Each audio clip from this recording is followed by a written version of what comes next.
Sarabjit plot summary. In 1990, Dalbir Kaur, Aishwarya, is searching for her missing brother, Randeep, across fields and bazaars by their rural Punjab home. The village panchayat gives Dalbir no help, even suggesting Sarabjit may have become a smuggler or found another wife, taunting Dalbir, whose marriage collapsed after she lost her child years ago, about not knowing how men's minds work. As Dalbir and Sarabjit's wife Richa leave the gathering, they remember Sarabjit's wedding in 1984 and how joyous the three were with Dalbir expecting her child. When Dalbir lost her child thereafter, her husband Baldev rejects her. When she wants to visit her beloved brother who has jaundice, her husband tells her to not return home. Dalbir comes back to life with her family. Back in 1990, Dalbir goes to the Golden Temple to pray to find Sarabjit. As Sukh also prays, a Pandit tells Dalbir Sarabjit's in Pakistan. In their home, Sarabjit's two daughters are giggling about a letter from Pakistan coming but being returned.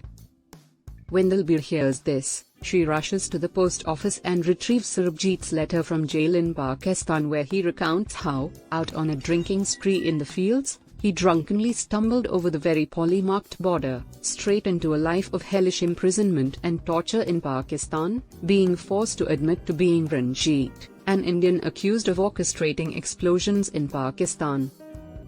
As Sarabjit is taken to court in Lahore, another prisoner's family visits and Sarabjit gets a piece of paper and a pen from them, hurriedly writing to Dalbir, the family posting this letter. Dalbir starts writing to him too and scans TV anxiously for Sarabjit's news. A Muslim boy in the village shows Dalbir an Urdu newspaper from Pakistan saying Ranjit will be hanged. Meanwhile, Sarabjit's house wall breaks in a storm. Dalbir shows the family the Urdu paper and her elderly father beseeches her to marshal her courage and struggle to free Sarabjit.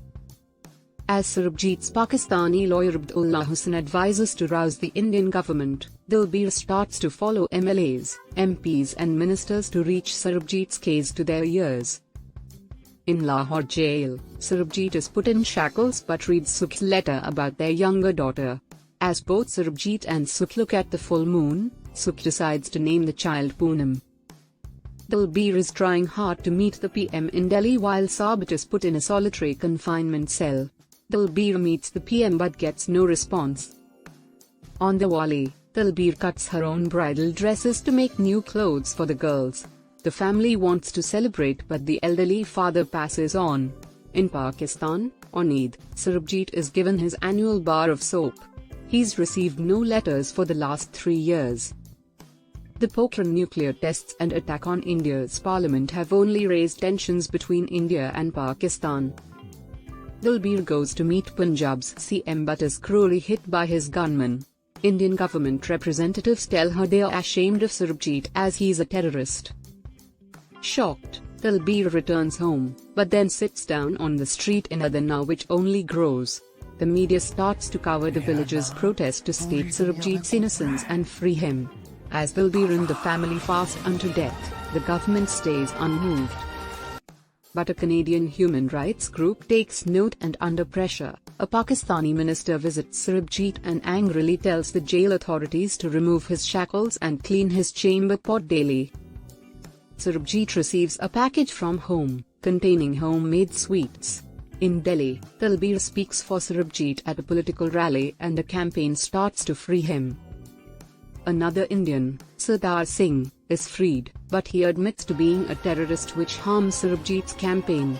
As angry protests in Pakistan grow, in 2008, Pakistan's president declares Sarabjit will get the death penalty within a month. Days going by, Dalbir yells at Sarabjit's Pakistani lawyer for not helping, but Poonam burns Sarabjit's pictures in rage, saying they should now grieve for him and not be dominated by their aunt who has no family of her own. Dalbir weeps in a mustard field but then sees a child putting up Sarabjit's posters and takes heart. There are 15 days left, she tells herself, and they will go to Pakistan. Baldev joins the 4 women as they get visas and go to Pakistan. They are tauntingly hosted by the authorities. Sarabjit is overjoyed at the thought of seeing his family after 18 years. He requests a small stove to make tea for them and joyously cleans his cell, his rags, his battered body. The 4 women are checked with sharp rudeness by women police in the jail and then led to Sarabjit. The meeting is intensely emotional but ends in just 37 minutes when the family is dragged out. Meanwhile, there are protests in Pakistan and a key witness to Lahore's blasts changes his testimony, saying he was confused about whether Sarabjit was the culprit for the Lahore blasts. But even as Pakistani media broadcasts this, Sarabjit's lawyer delays petitioning the court. Dalbir argues with the lawyer and meets a witness too. As the family returns to the border, news of Sarabjit's death penalty being stayed arrives. Meanwhile, an enthusiastic young lawyer Awais Sheikh Darshan comes to India on the Dosti bus and tells Dalbir amidst hostile mobs that he will meet Sarabjit. Awais follows up with the Pakistan authorities, with Sarabjit's lawyer, the jail and Sarabjit himself, and manages to become Sarabjit's new lawyer. Awais tells Dalbir she should find the real Ranjit to establish Sarabjit's innocence completely. He gifts her his own son's laptop to search. Awais is attacked in Pakistan for his efforts to help Sarabjit. Meanwhile, Sarabjit's elder daughter gets married. Awais meets Sarabjit and helps him fix his spectacles. A jailer tells Sarabjit a prisoner has converted to Islam and is being treated much better. Sarabjit refuses the offer while wishing him well.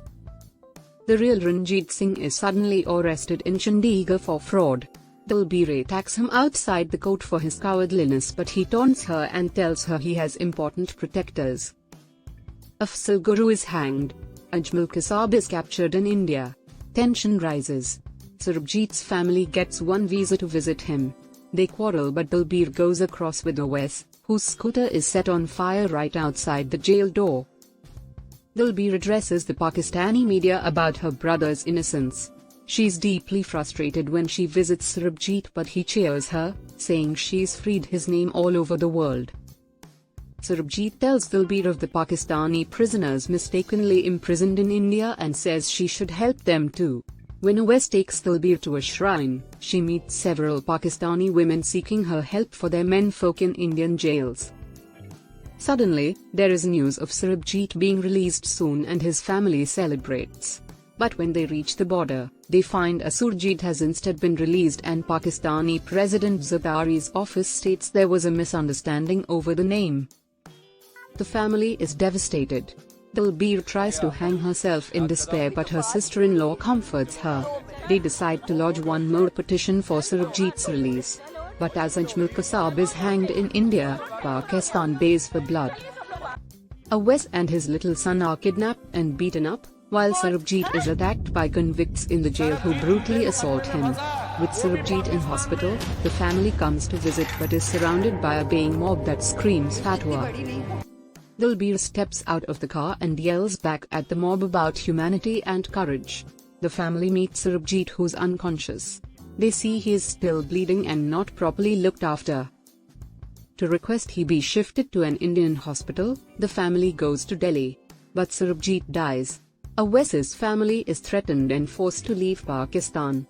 Sarabjit's body finally returns and gets state honors.